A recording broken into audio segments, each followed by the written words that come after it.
12:23. I'm looking. Oh, The 31. second is this. You shall love your neighbor as yourself. Okay. There is no other commanded greater than these.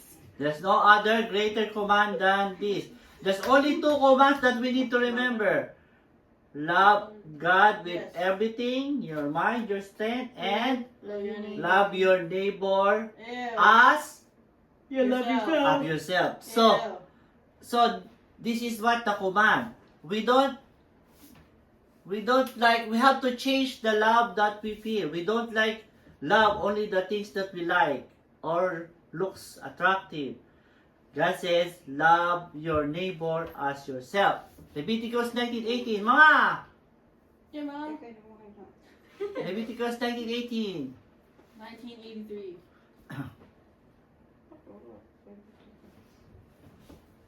You got this, Mom. Wait, what? 23. I do not have 7 it. minutes. 1918. 19:18.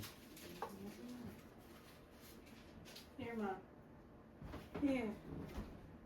Oh, sige, ikaw na. Okay, ano? Ayoko Oh, na. Oh, yun na. Hurry up. Oh, at 53. 19. Bro. 18. Right here. Just read it. 19. 18. Yeah. Oh my gosh, man.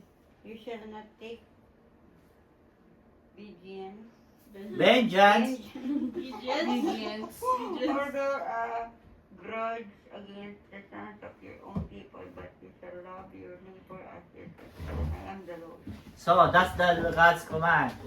You shall not bear grudge or vengeance. What is vengeance? Vengeance. Huh? Revenge. Revenge. Don't revenge. Oh, Hey. I'll take one day one on. I'll remember this, something like that, huh? Huh? Or You're breaking the take table. a grudge, like you did me bad. Oh, like I'll you. remember it. I remember Don't whatever. do that. So I'll get you. God is not commanding that. If you are doing that, that's against the commandments of God. Because it says, love your neighbor as your... Love your neighbors as your what? As you love yourself. As you love yourself. Hey. Remember the story of the... Remember the story of the lawyer? Which one? The lawyer that Which one? asked Jesus, Oh, I was thinking of who is your neighbor? Remember this story? Yeah, I remember it. What is all about it? Oh! What's all about it? He came across. No wait, who was the first one that came across him? It was The no, priest. This guy got robbed. And The then priest The priest and like those church The people, Levites, they left, like they walked by. and And then the the Samaritan. Samaritan. So because the lawyer is saying, so I said, love your neighbor yourself. Then the lawyer said, who is my neighbor? And then Jesus tells this story, right? Yeah. There's a priest, there's a Levite, and there's a Samaritan. And who did being a neighbor in the story? Who? Samaritan. The Samaritan. Okay? He got jumped real bad. So, the lawyer said, what do you want me to do to love your neighbor as myself? First question, who is my neighbor? Then, you want me to love my neighbor? Jesus said that he told the story, right? A certain man went from Jerusalem to Jericho, and you go from a mile high to below the sea level because that's a very low way going to Jericho, okay? And it was dangerous. We already discussed this. Robbers, highwaymen, and this man going down fell among the thieves, stripped him and raiment, wounded him, and depart, and leaving him half dead. They beat him up and robbed him and left him on the road for dead. By chance came down a certain priest. When he saw him, he passed on the other side. Oh my gosh. Now the priest was a man represented by God, right? Okay. A man who stood in the place of God. He always prayed.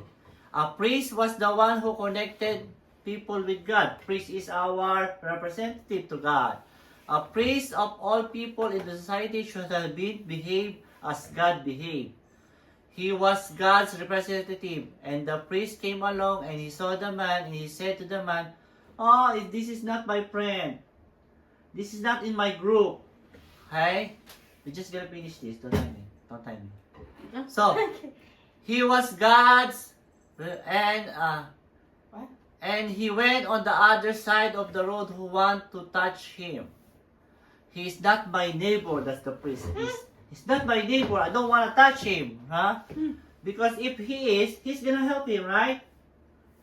Is one of the rabble Jewish people who probably not even belong to my religious party. So the priest then, if you're not religious, if you're not a sinner, it means they don't like you. They don't gonna help you. That's the tradition before. Okay? Then he followed by a Levite. So Levite is great heritage Levite priest by what? I didn't say that. You didn't say? Who's the brother of Moses? Aaron. Oh, Aaron. So that's the lineage, okay? Hi. He said, he's not in my group either. Up he went, but a certain Samaritan. What's Samaritan? There. Samaritan. Civilian. So, and that word conjures up all kinds of thoughts because Samaritan basically were race of people originally were Jewish. Samaritan were Jewish, but they intermarried with pagans. What's So pagan? Jewish are the Israel people. What's pagan? Pagan are not Jewish. Yeah. Oh. So people said, I want you to be different.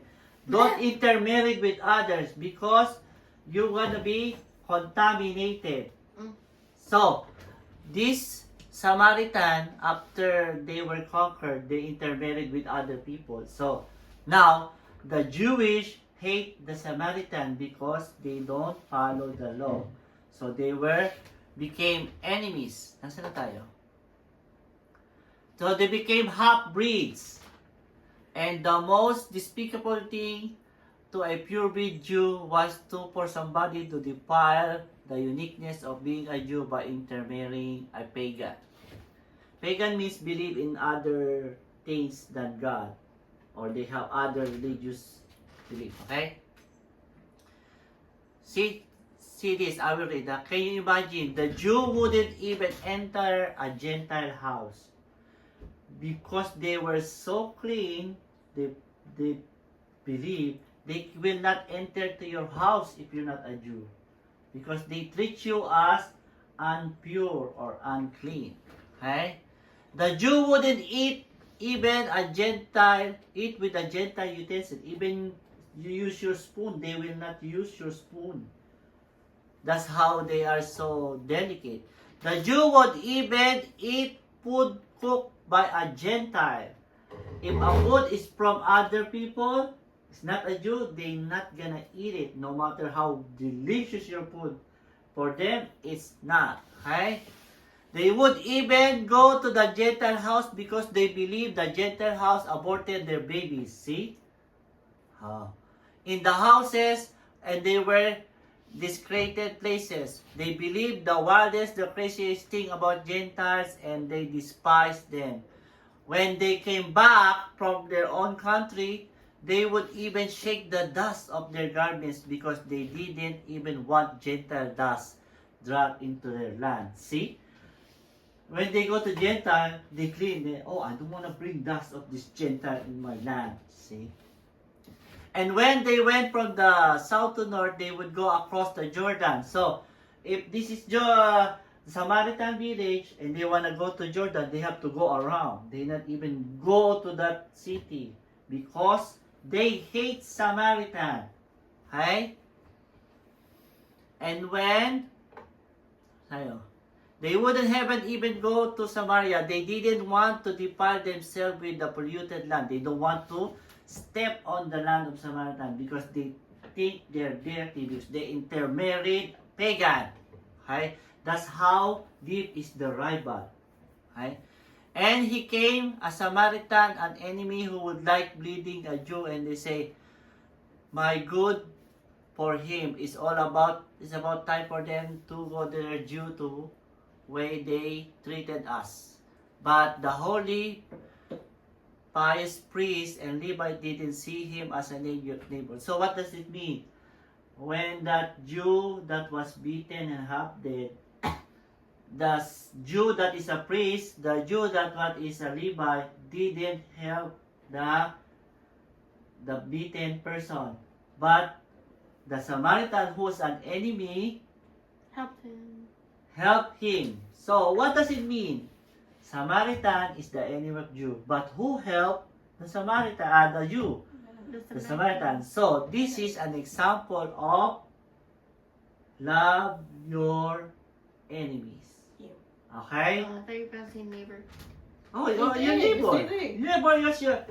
In the end, your neighbor is your enemy. You don't treat your enemy as enemy because that is your Enemy.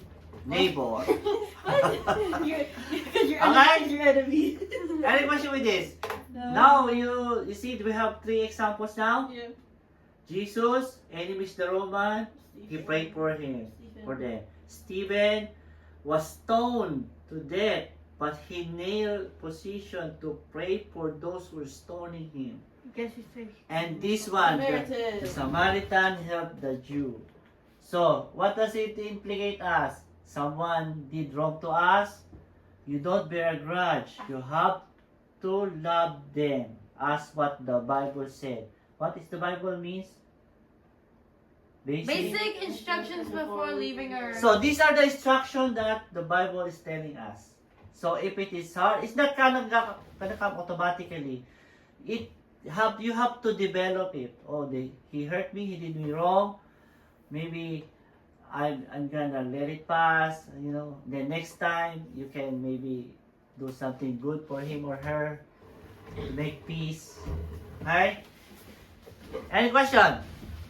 Next time, another example Bang. Oh About- my gosh. David.